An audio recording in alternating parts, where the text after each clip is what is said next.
చెబుతున్నారు కాబట్టి నాకు చాలా సంతోషం. మరి వారికంటే ముందు మన గౌరవ మంత్రివర్యులు మన జిల్లా నుండి ప్రాతినిధ్యం వహిస్తున్నటువంటి మంత్రివర్యులు ఈటల రాజేందర్ గారు, కరీంనగర్ పార్లమెంట్ నియోజకవర్గ ఇన్ఛార్జ్ ఈటల రాజేందర్ గారిని మాట్లాడాల్సిందిగా కోరుతున్నాను. గౌరవనీయులు ఆనాటి మన ఉద్యమ నేత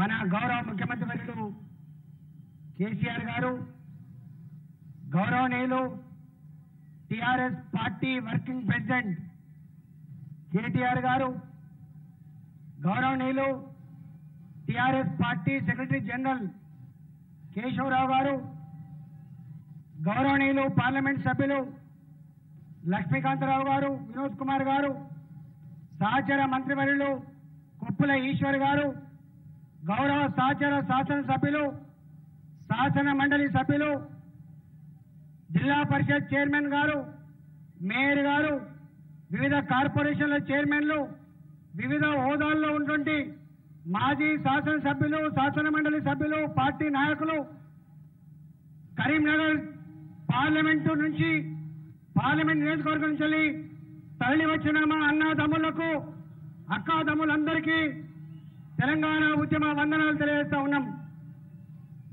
గౌరవ ముఖ్యమంత్రి గారికి తన సుదీర్ఘమైన రాజకీయ జీవితంలో అవమానం ఉండొచ్చుగాక, అవహేళన ఉండొచ్చుగాక, కానీ గమ్యాన్ని ముద్దాడే వరకు ఏ సమస్యను కూడా వదిలిపెట్టినటువంటి విషయం మన కళ్ళ ముందు కదలాడుతున్న సత్యం అని చెప్పి చేస్తా ఉన్నా.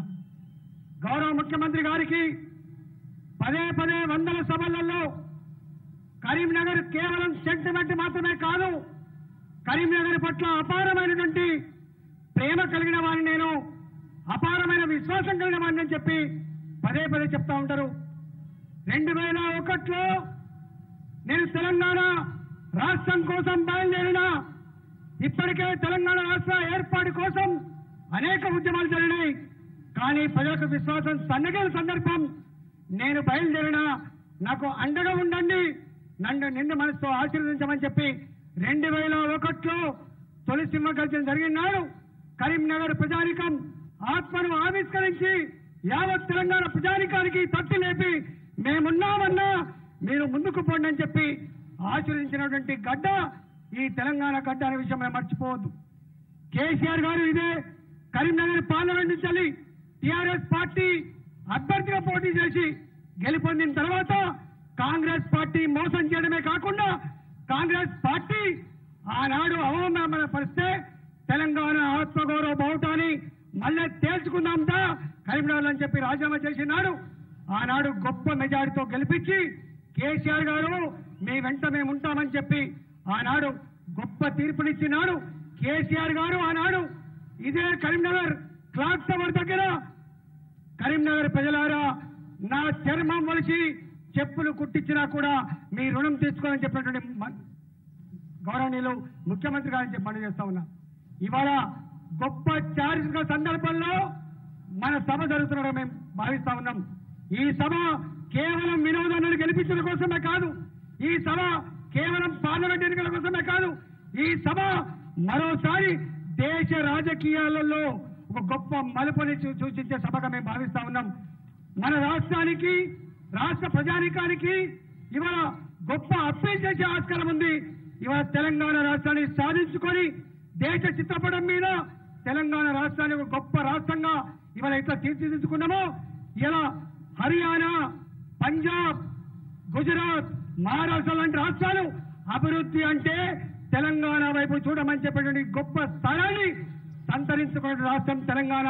దాని కారకులు 4.5 సంవత్సరాలుగా ప్రతి నిమిషం మన మట్టి మీద, మన ప్రాజెక్టుల మీద, మన ప్రజల జీవితాల మీద పూర్తి అవగాహన ముఖ్యమంత్రిగా ఇవాళ తెలంగాణ రాష్ట్రాన్ని దేశ చిత్రపటం మీద గొప్ప స్థానంలో నిలపడమే కాక యావత్ దేశం, అన్ని రాజకీయ పార్టీలు, అన్ని రాజకీయాల ప్రభుత్వాలు మిషన్ భగీరథ తెలంగాణ వైపు చూడాలి, మిషన్ కాకతీయ తెలంగాణ వైపు చూడాలి, నీటి ప్రాజెక్టులు తెలంగాణ కోసం వైపు చూడాలి, సంక్షేమం తెలంగాణ వైపు చూడాలి.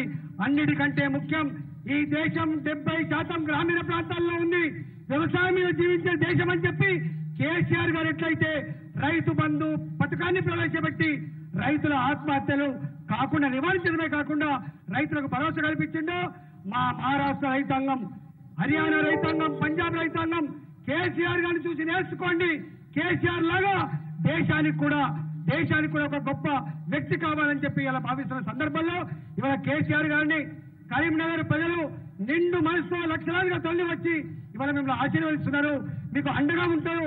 రాబోయే కాలంలో తెలంగాణ ఉద్యమాన్ని ఎట్లయితే నడిపి రాష్ట్రాన్ని సాధించి తెలంగాణ చిత్తపటాన్ని దేశ చిత్తపటం మీద గొప్ప నిలిపిందో రాబోయే కాలంలో దేశ ప్రజానికాన్ని మరీ ముఖ్యంగా దేశ రైతాంగం అంతా కూడా ఎదురు చూస్తా ఉన్నారు. మీరు రాబోయే కాలంలో 16 సీట్లు గెలుపు కోసం ఇలా శంకారం పూరిస్తా ఉన్నాం. కరీంనగర్ ప్రజలందరూ కూడా మీకు అండగా ఉంటారు.